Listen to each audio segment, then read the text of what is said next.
That night he told his travel, talk as we used to say back then.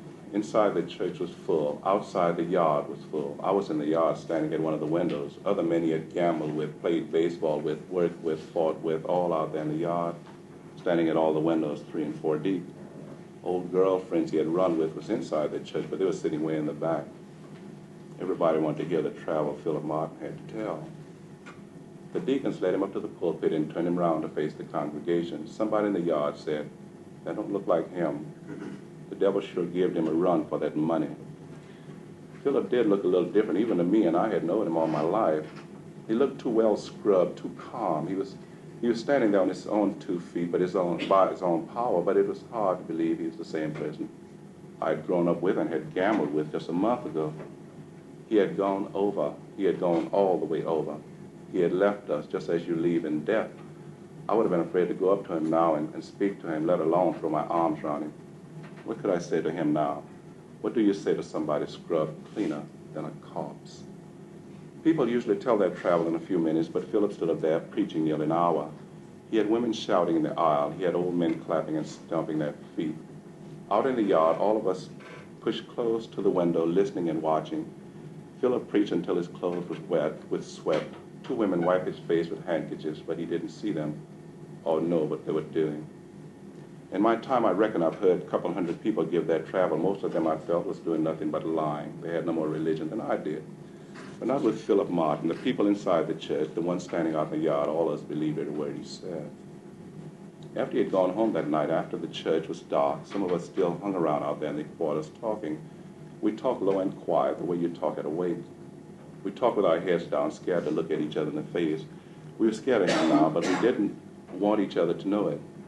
We stood there in a bunch, scared to go home by ourselves because we might meet him along the way. What would we say to this religious man? What could we talk about? He wasn't part of our world no more, and we sure wasn't part of his. I know he had made a journey I wasn't ready to follow, and not long after that, I left the plantation for New Orleans. The plantation for me was over. I still had my old people there, and I could go back to see them sometime, but for staying there, no, that was over. I worked in New Orleans for a while, and then my second cousin, Ambrose Guérin, got me to join the Merchant Marines with him. We shipped from New Orleans to Seattle, then from Seattle to all 4 eastern ports. I've made many trips to places like Guam, Japan, China, Wake Island, many places like that. I met a woman my first trip to Seattle, and for the next 10 years, I spent all my short time with her. I wasn't good at writing, and I used to get her to write back home for me. I heard that Philip had left the plantation not long after I did, and he had gone to New Orleans to work and study for the pulpit.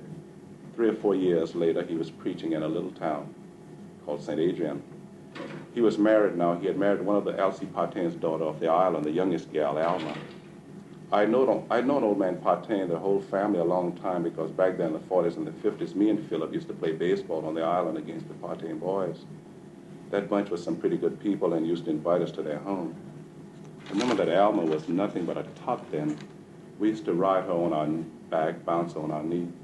Even then, Philip used to tell her, one day, she's going to be his wife. She was nothing but a tot then, 4 or 5, and he was nearly a grown man. They married in the early 60s when the demonstration was just getting started down there. The people elected Philip to be their spokesman. If you go to St. Adrian now, you can see what he's done.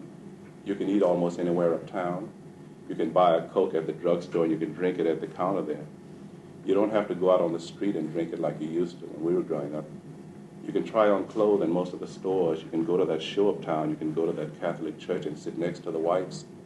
Before 60, before 65, even none of this was possible.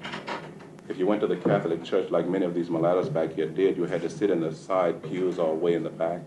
The church, mind you, the church it was. And it was him, Philip Martin, not even a Catholic, who made it possible for you to sit anywhere you wanted to. By 70, he was one of the most popular black men in this part of the country. The people was thinking about sending him to Washington even. Then that trouble hit, and all that was changed. Well, I don't know what trouble's going to hit.